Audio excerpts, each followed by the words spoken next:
قال الله تبارك وتعالى في القرآن الكريم: إن الذين يتلون كتاب الله وأقاموا الصلاة وأنفقوا مما رزقناهم سرا وعلانية يرجون تجارة لن تبور.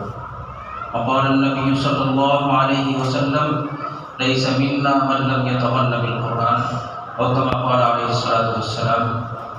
صدق الله مولانا العظيم وبلغنا رسوله النبي الكريم. وبعد. معزز حاضرین، مہمانان گرامی و معزز طلباء کرام و شرکاء کرام بلکہ فضلاء کرام دورہ لذات قرآنیہ، جیسا کہ آپ حضرات کو معلوم ہے کہ یہ تقریب دورہ لذات قرآنیہ کی اختتامی تقریب ہے، اور ساتھ ساتھ مدرسہ اعلیٰ کی سالانہ تقریب بھی ہے، جس کے اندر مدرسہ کے شعبہ حفظ، شعبہ ناظرہ، شعبہ سکول، شعبہ تجوید سے جو فضلاء ہیں اور طلباء ہیں اور امتحانات میں پوزیشن ہولڈر ہیں، انشاءاللہ ان کو انعامات دیے جائیں گے اور اسناد دیے جائیں گے ان کو انشاءاللہ. تو حضرات گرامی، میرے ذمہ لگا ہے دورہ لذات قرآنیہ کا تعارف لفظی طور پہ اور عملی طور پہ دونوں. لفظی طور پہ کیا ہے؟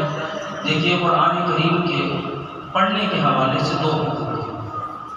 پڑھنے کے حوالے سے ویسے تو قرآن پاک کے بہت سارے حقوق ہیں، ان کو اگر بیان کریں گے تو گفتگو لمبی ہو جائے گی، وہ آپ حضرات علماء کرام سے سنتے رہتے ہیں. لیکن قرآن پاک کی تلاوت کے اعتبار سے اس کے دو حقوق ہیں. پہلا حق اس کا یہ ہے کہ قرآن پاک کی تلاوت جب بھی کی جائے تجوید کے مطابق کی جائے، اور ایسا کرنا فرض عین ہے، ایسے ہی فرض ہے جس طرح نماز فرض ہے. قرآن کریم کو تجوید کے مطابق اگر نہ پڑھا تو وہ گناہ گار ہوگا، ایسے ہی جیسے کسی نے فرض عین کو چھوڑا. تو پہلا حق ہے، کیا حق ہے میں آپ کو بتاؤں گا. نمبر 1، تجوید کے ساتھ پڑھنا، قرآن پاک کی تلاوت کرنا. معذرت کے ساتھ 16 دن مشق کروا کے میرا گلا بالکل جواب دیا ہوا ہے، بولنا میرے لیے مشکل ہے. یہ ذرا ادھر پانی نہ گلاس میں رکھیے، ایک بار بولنے میں مشکل ہو. تو پہلا حق ہے تجوید کے ساتھ، جب بھی تلاوت کی جائے تجوید کے ساتھ کی جائے. اور اسی بارے میں اللہ تعالیٰ نے قرآن کریم میں نبی کریم صلی اللہ علیہ وسلم جیسی شخصیت کو حکم دیا: یا ایھا المزمل قم اللیل الا قلیلا نصفہ او انقص منہ قلیلا او زد علیہ ورتل القرآن ترتیلا. کہ اے مزمل صلی اللہ علیہ وسلم، آپ رات کو قیام کریں، نصف رات قیام کریں، یعنی سب سے زیادہ قیام کریں، یعنی سب سے کم قیام کریں، اور اس رات میں قرآن کریم کی تلاوت کریں. اور تلاوت کیسے کریں؟ ورتل القرآن ترتیلا، قرآن کریم کو ٹھہر ٹھہر کر اس کے اصولوں کے مطابق تلاوت کی جائے. تو علماء کرام فرماتے ہیں ورتل القرآن ترتیلا کا مطلب ہے قرآن کریم کو تجوید کے مطابق پڑھنا ہے. جوید کو تجوید، قرآن پاک کو تجوید کا خیال رکھتے ہوئے اس کی تلاوت کرنا. دوسرا حق قرآن پاک کی تلاوت کا کیا ہے؟ قرآن پاک کی تلاوت کا دوسرا حق یہ ہے کہ قرآن پاک کی تلاوت جب بھی کی جائے تو جتنی انسان کے اندر تلاوت کرنے والے کے اندر صلاحیت ہے، اس صلاحیت خودآگاہ صلاحیت ہو یا اس نے یہ صلاحیت حاصل کی ہو، اس صلاحیت کو بروئے کار لاتے ہوئے قرآن پاک کو بہترین انداز میں، بہترین لہجے میں، بہترین آواز کے ساتھ قرآن پاک کی تلاوت. اسی سلسلے میں نبی کریم صلی اللہ علیہ وسلم نے فرمایا: زینوا القرآن باصواتکم، قرآن کریم کو اپنی آوازوں کے ساتھ خوبصورت کر کے پڑھو. اور حدیث مبارکہ جو میں نے آپ کے سامنے پہلے پیش کی، نبی کریم صلی اللہ علیہ وسلم نے ارشاد فرمایا: لیس منا من لم یتغن بالقرآن، وہ شخص ہم میں سے ہی نہیں ہے جو قرآن پاک کو ترنم کے ساتھ نہ پڑھے، ترنم لہجے کے ساتھ. اس لیے پہلا حق ہے کہ قرآن پاک کو تجوید کے مطابق پڑھا جائے. دوسرا، قرآن پاک کو ترنم کے ساتھ. تجوید کے مطابق کیا پڑھنا ہے؟ ہر حرف کو نکالنے کی جگہ متعین ہے، اس حرف کو اسی جگہ سے نکالنا، اور اس کی کیفیت متعین ہے کہ اس کو کیسے نکالنا ہے، موٹا نکالنا ہے، باریک نکالنا ہے، مد کرنی ہے، نہیں کرنی ہے، ان چیزوں کا خیال. اور دوسرا ترنم کے ساتھ پڑھنے کا کیا مطلب ہے؟ ایک سادہ سادہ جیسے ہم یہ گفتگو کر رہے ہیں، السلام علیکم، کیا حال چال ہے، اس طرح قرآن پاک کو پڑھنا مطلوب بھی نہیں ہے، نبی کریم صلی اللہ علیہ وسلم کے نزدیک محبوب بھی نہیں ہے۔ اسی لیے فرمایا وہ ہم میں سے ہی نہیں ہے جو قرآن پاک کو لے کے ساتھ ترنم کے ساتھ نہ پڑھے۔ چنانچہ اگر کوئی قرآن پاک ایسے پڑھتا ہے الحمدللہ رب العالمین الرحمن الرحیم مالک یوم الدین، تجوید کے مطابق تو پڑھ رہا ہے، ایاک نعبد و ایاک نستعین، تجوید کے مطابق پڑھ رہا ہے، لیکن اس میں ترنم نہیں، اس میں لے نہیں ہے۔ اور نبی کریم صلی اللہ علیہ وسلم ترنم کے ساتھ قرآن پاک کو پڑھنا کتنا پسند کرتے تھے۔ آپ نے حدیث مبارکہ سن رکھی ہوگی، حضرت ابو موسیٰ اشعری رضی اللہ تعالیٰ عنہ تلاوت فرما رہے تھے، نبی کریم صلی اللہ علیہ وسلم نے ان کی تلاوت سنی۔ اگلے دن کہا کہ اے ابو موسیٰ، میں نے تمہاری تلاوت سنی، تمہیں داؤد علیہ السلام کی آوازوں میں سے ایک آواز عطا کی گئی، اور آپ کے علم میں ہوگا کہ داؤد علیہ السلام کو اللہ تعالیٰ نے ایسی آواز اور ایسا ترنم اور ایسی ادا دی تھی کہ انا سخرنا الجبال معه یسبح، پہاڑ پرندے چرند پرند ان کے ساتھ، داؤد علیہ السلام کے ساتھ زبور جو ان کو کتاب عطا کی گئی اس کی تلاوت کرتے تھے۔ تو حضرت ابو موسیٰ اشعری کو رضی اللہ تعالیٰ عنہ کو نبی کریم صلی اللہ علیہ وسلم نے فرمایا کہ تمہاری آواز کتنی پیاری ہے، گویا داؤد علیہ السلام کے لہجوں میں سے آوازوں میں سے تمہیں ایک آواز دی گئی ہے۔ انہوں نے آگے سے کیا جواب دیا؟ فرمایا کہ اگر مجھے اس بات کا علم ہو جاتا کہ آپ میرے پیچھے کھڑے ہو کے میرا قرآن کریم سن رہے ہیں اور آپ کو پسند آ رہا ہے، لحبرتہ لک تحبیرا، تو میں قرآن پاک کو آپ کے لیے اور خوبصورت انداز سے پڑھتا۔ اس سے کیا پتہ چلا؟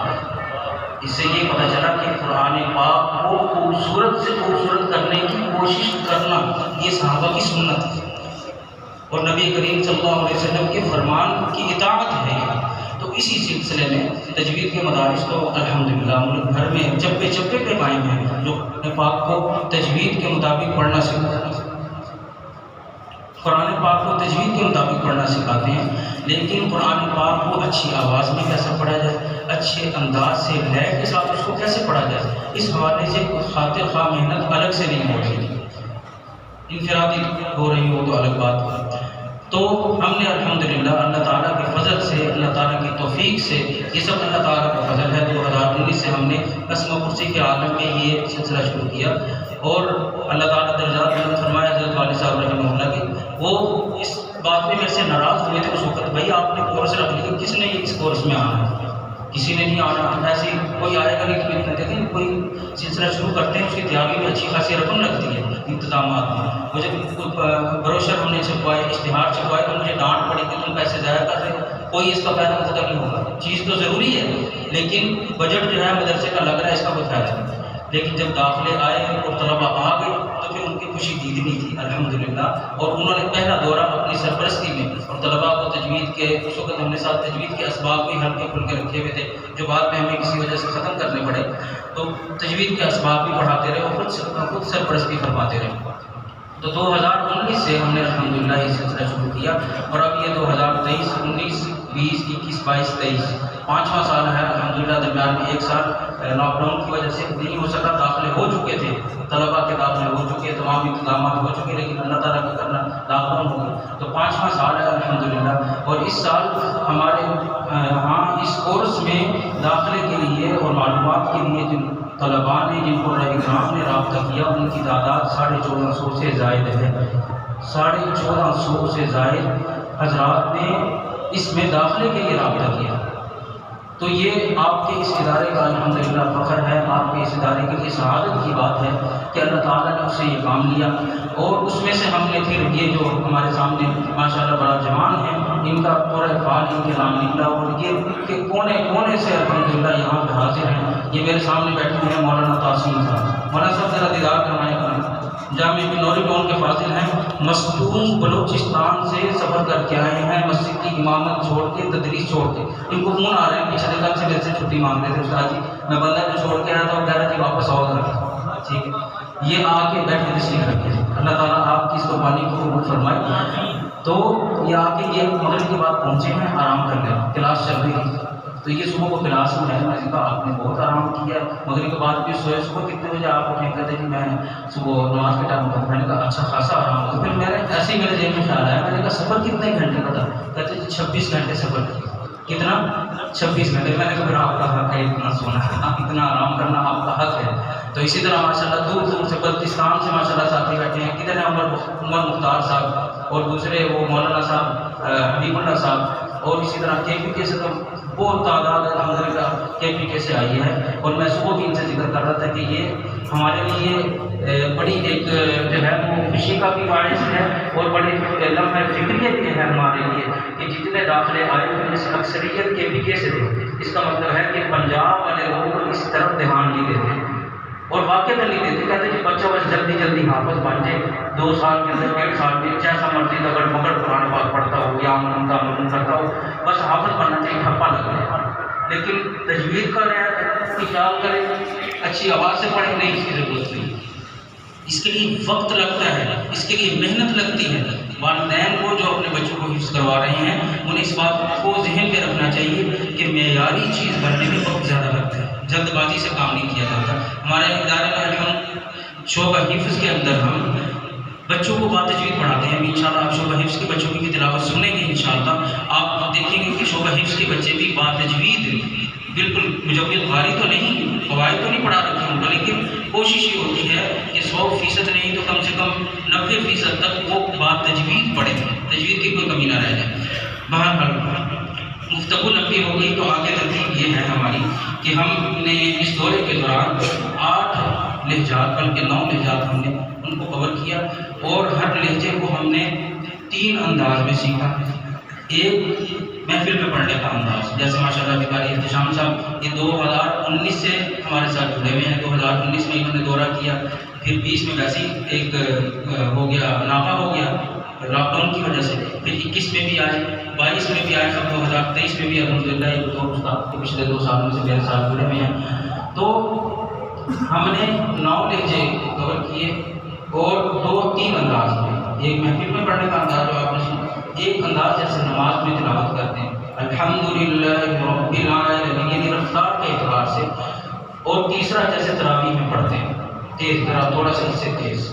تو اس میں سے 2 انداز میں ہم آپ کے سامنے انشاءاللہ فردن آپ کے طلباء پیش کریں گے کہ قرآن پاک کس طرح پڑھا جاتا ہے۔ تو سب سے پہلے میں تلاوت کے لیے دعوت دوں گا حجاز لہجہ، جس کی نسبت حجاز مقدس کی طرف ہے، وہاں پڑھا جاتا ہے، اور ہم نے سب سے پہلے پڑھا بھی ہے اس کی نسبت کی وجہ سے، اور دوسرا کہ اس کا ایک خاص رنگ ہے، جلدی چڑھ جاتا ہے طلباء کے درمیان میں ایک لہجہ آئے گا، میں آپ کو بتاؤں گا، ذرا مشکل لہجہ ہے اس کو قابو کرنا، وہ ہم نے 4-5 نمبر میں پڑھا تو چڑھ ہی نہیں رہا تھا وہ طلباء کی زبان پہ۔ میں نے کہا یار کہ اگر پہلے نمبر میں پڑھا دیتے نا ہم تو تھی سارے نہ سنا سی، ساڈے کم نہیں لگا کورس۔